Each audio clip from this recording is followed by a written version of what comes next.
We're in the middle of a revolution. They're devouring our country. They're destroying our electoral process. They're destroying our judiciary. They're destroying due process rights. They're at war with the Bill of Rights. They want power. That's what they want. They want to monopolize our government, monopolize our politics, monopolize our system. They don't want a two-party system. They don't want a party system at all. Robert Reich, as you know, is a radical leftist who hates the capitalist system, who hates the constitutional system. You know, all these Marxists pretend that they love it. They hate it. He is a hardcore partisan for the Democrat Party. He was Labor Secretary under Bill Clinton. But you'll notice every single Marxist is a Democrat, or something like a Democrat socialist or socialist Democrat. But they always work within the Democrat Party.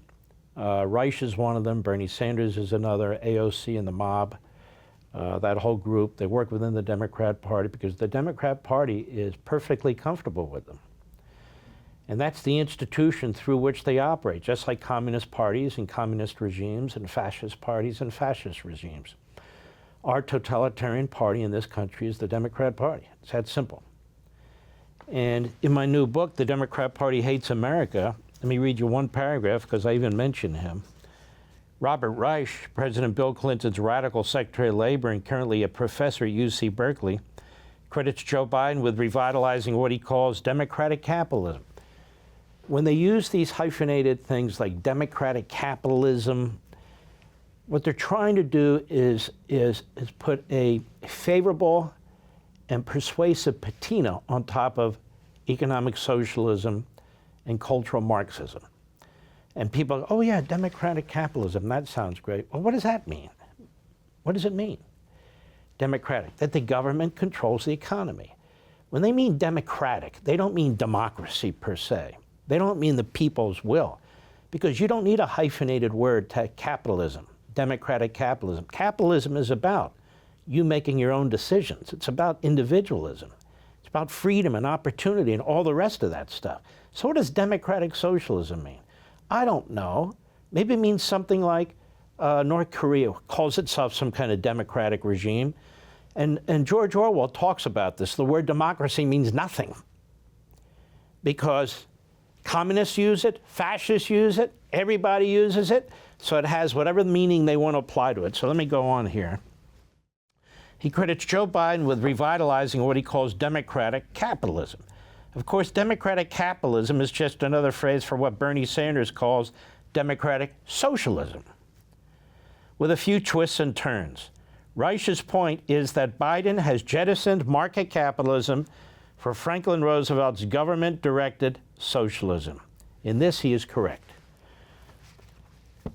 Now, I've talked about this at some length, and we're going to talk about it a hell of a lot more because there's a hell of a lot more to say about it.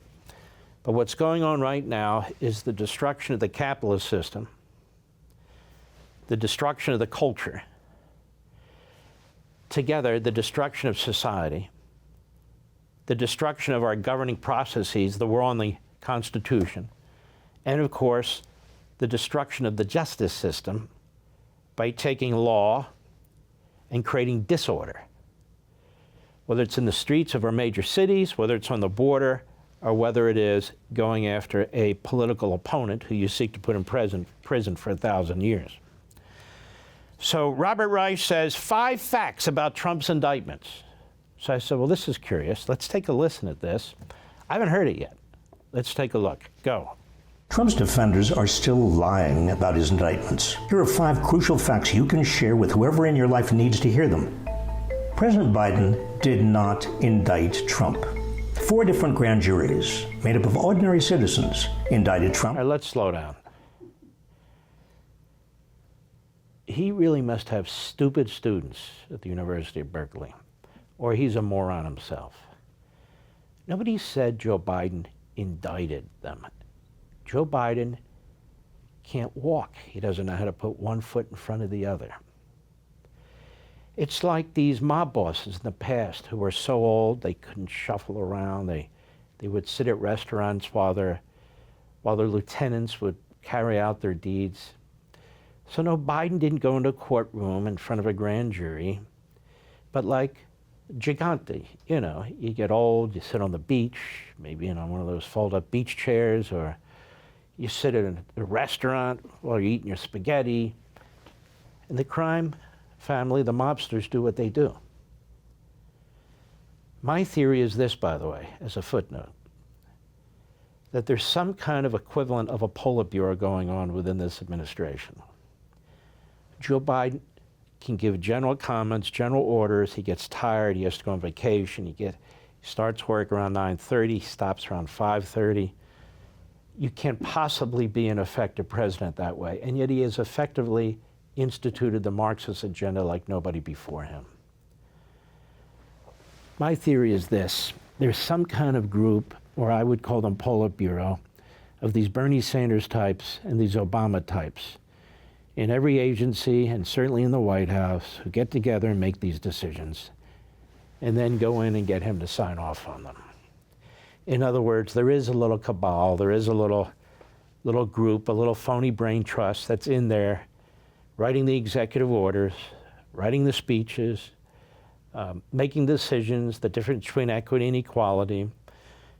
We're making decisions about the border and all the rest of it, and we have no idea who they are. We can guess, but they're working under the radar. And I think what history will point out is that that's who's running the country, because this guy is incapable on his own of doing the day-to-day tasks of a president, which are enormous tasks. So they get him to sign off. He might have general views of what he wants to do.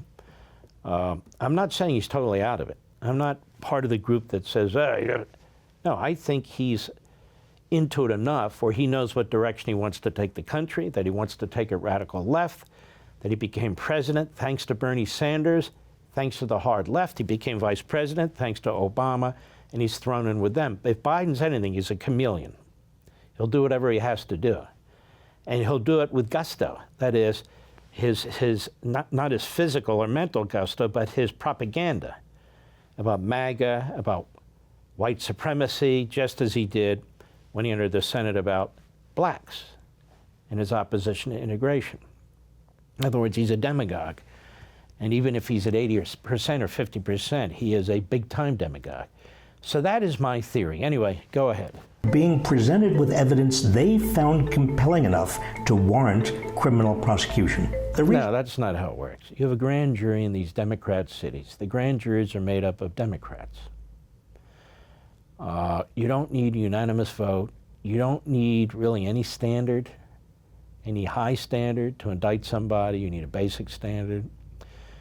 The prosecution controls every piece of information the grand jury hears. There is no defense. The witnesses go in there. There's no defense counsel. There's no exculpatory information. There's nothing. The founders set this up originally to protect so-called defendants or would-be defendants. So a jury, before you have a jury of your peers at a trial, you have a grand jury that's a check on the government. Back then, a check on the monarchy, and then we have the United States, a check on the government. So that people don't go nuts. So there's some check. Your fellow citizens are the check. It's not the way it works anymore. Prosecutors put these people, they're cloistered into a room. They present them with one-sided information over and over and over again. It's a really Stalinist aspect of our system now.